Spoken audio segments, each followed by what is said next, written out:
Okay, welcome back to another video, welcome back to another week, and welcome back to our case MXU, which is progressing pretty good, but I think progress is pretty much going to stop in the next day or so because we have to go out and get some slurry moving. So basically what we've been at is we've been at a good shot of painting. One little trick I came up with here is I just put a spare pallet rack and rack along here, and I hung up a lot of my bits and pieces I had to paint, and I was able to swing them around and everything. Pretty good job, but I could do with a bit more space in it if I'd one item less. You see, they start hitting each other if you start swinging them too hard, and it's going to chip paint, so that's not perfect. But anyway, we have our wheel rims are all done now as well. They came up very well actually. And our case silver, quite striking. So I'm looking forward to getting the zinc plated bolts back, see how they turned out. And you know, it'll be lovely if there's a nice gold off of the bolts going in there. And moving on from that, there was a crack here in our exhaust. I got that welded up, and our front hub here now is painted. Our front grille is painted, and he is going compounding it tomorrow. So like I say, we're getting there on the cosmetic bits. My mirror arms are yet to come off. I need to do that as well. But now we're going to challenge one of the mechanical jobs, which is our hydraulic pump. I would have mentioned that already. We're going to change the hydraulic pump because in and around these hours, them pumps do fail, and I have a feeling it's getting weak, but they are pretty cheap. So get stuck into this. We'll see what it entails. I think I need to take off a couple of filter housings. Yeah, this filter housing needs to come off, and quite a bit of pipe work. So first thing first, I will get a drum and I'll put it in underneath it here. That'll catch all the oil that will spill at this job. But yeah, looking forward to this, see how easy or difficult it is. Okay, so we've taken off this pipe which was going on back here, that was going up into the hydraulic pump, and we've taken this banjo bolt out of these two fittings, and now we're taking off this bracket that is holding on this filter housing. So literally just need to rip off this stud on the inside, and away this filter housing will go, and it'll give us a lot more room to see what we're doing. Right, so we have our hydraulic pump refitted now, the new one. I just need to put back on my few pipes. I'll give you a look at the old one here now because it's on the bench. It's up here on the device. So these are a gear driven pump. Pretty low output and a pretty small pump, but does its job. And yeah, just swapped out now for the new one. Okay, so I'm back in here now. I've a new pump bolted up. I've two fittings back on it, and I've two fittings to go, I think. I have this funny kind of pipe here that's in several different sections, but that'll sit in above here on top now, and it'll bolt on the back there as well, just to get it all pieced together nicely. There we go. So all I really need to do now is bolt that down. Then I'll be able to bolt back on our filter housing, and we'll get everything ready to go. Right, so moving on from the case, I haven't got the chance to go at it the last couple of days because we're out spreading a bit of slurry, and we're dribbling away. We're getting out with the dribble bar on the joskin tank. But one thing I need all of your help on. What do you do when you're turning around to save missing a bit?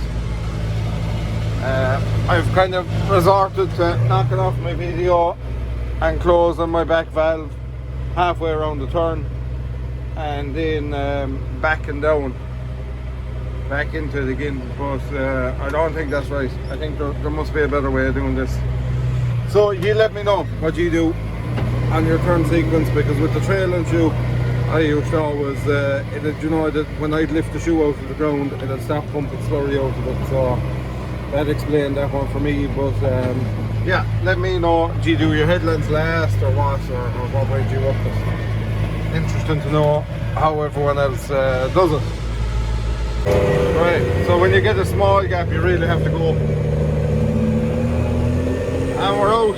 It's okay if early in the morning or late in the evening or even the middle of the day isn't too bad, but when kind of work starts and finishes, it's worse, even though there seems to be an awful lot of people around in the middle of the day as well, which kind of wonder how, but anyway. So we'll head down to the field here now and we'll get this load emptied. Right, so here we are, back piping a bit of slurry. I've nothing done with it this year. This is our first outing with it. This job will be slow because it's a pile of smaller fields like this, maybe 4 acre fields. We've 1, 2, 3, 4, 5, 6, 7, 8, 9. We've 10 fields to do, and they're all about this size. So probably be at this most of the day, to be honest. But we'll get there. The only thing is it's a bit breezy. Right, so we're getting there. This is our last field. We've actually made very good progress today. It's been, this has been one of the best days progress we've had piping ever. I'd say we've, I'd say we've a lot of 50 acres, 40, 50 acres covered, but like that's 10 fields, so there's a bit of time involved in, you know, rolling up and rolling out and all that. But a lot of them we were able to escape. We didn't have to. I was able to pull it from one field to the other and things like that. This splash blade is gone a bit sideways, but we're very near the arse of the tank there now, so I can't, if we do stop, I run the risk of not being able to get going again.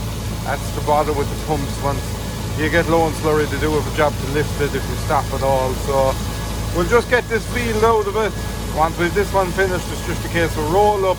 We're having a lot left to roll up. We're only 200 meters from the pit. It's just up there, so we get that one finished. CVX needs a wash off as well, but we might be out pumping again tomorrow. I'm not quite sure, so we'll see when we get back to the yard. I'll go mix it again and we'll get ready for come a few days. Well, after, I suppose we're on YouTube 2.5 years now, maybe. After 2.5 years, maybe the view is going to get a bit better because I finally got myself a camera holder, and I've also got one that'll attach to me as well, so maybe when I'm in the workshop it'll you'll be able to view a bit more. But one of the problems with the workshop is the lighting. It's very annoying. It's very hard to shoot nice footage in the workshop. I don't know whether there's some camera settings I can adjust or what to make that better, but I'll look into it. But this is the first step in making the footage a bit better. So we're on our way now to do a bit of piping. I just have my rear reeler on, and when we start rolling out, I'm going to turn the camera around and you should be able to get a better view of what's going on. Right, so we're unrolling away here. I don't know how long we're going to get spreading here because the tank is a bit thick and it's a bit silagey, so the pump is probably going to block at some stage. Depends how much of it we've got out in, whether we'll bother entering in water or not, or what we'll have to do, but I'll get it rolled out and we'll take it from there. This reeler is one of the things I hate. I can't stand it. It's the divisions are a bit of a pain, and other things a pain is our couplers. The other couplers will be far easier to work with, but these ones just aren't the easiest things in the world. I have to be careful there now where our filter is coming out. But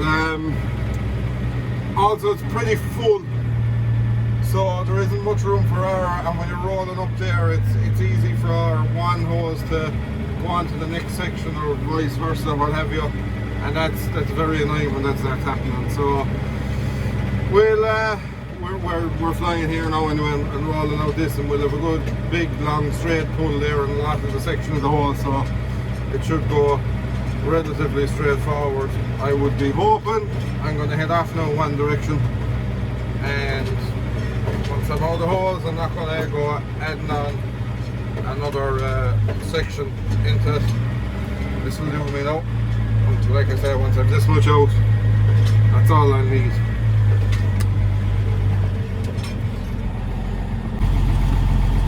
And now the waiting game starts. I have it rolled out.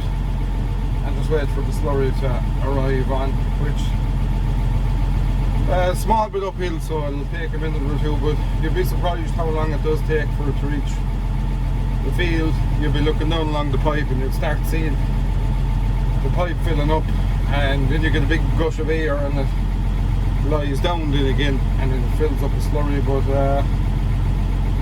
it's starting to fill there now. Right, so with a couple of little hiccups, but we're going away now reasonably well. Our pressure wouldn't be brilliant, but it's doable if I cut back to one splash pad with plenty of pressure. I might do that when we turn around. We had to do a bit of fooling, because once we got going first with absolutely no pressure, so I lost a lint of pipe, and when I say lost, I just cut down a lint of pipe. I went one lint less, and then we were able to spread the weight, but went back here now because we weren't going to get pretty much only about 2 acres of the field covered if we'd done it that way. So here we are, spreading away. Like I said, I would like a little bit more pressure than what we have there. I don't know if you can see it pretty well.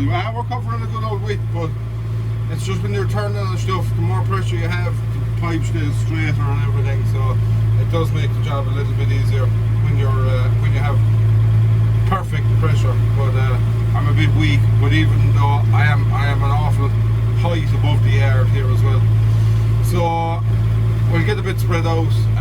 We're definitely going to have water into this one, be it today or another day, but we'll get as much out as he wants for today, and that will do us for this job.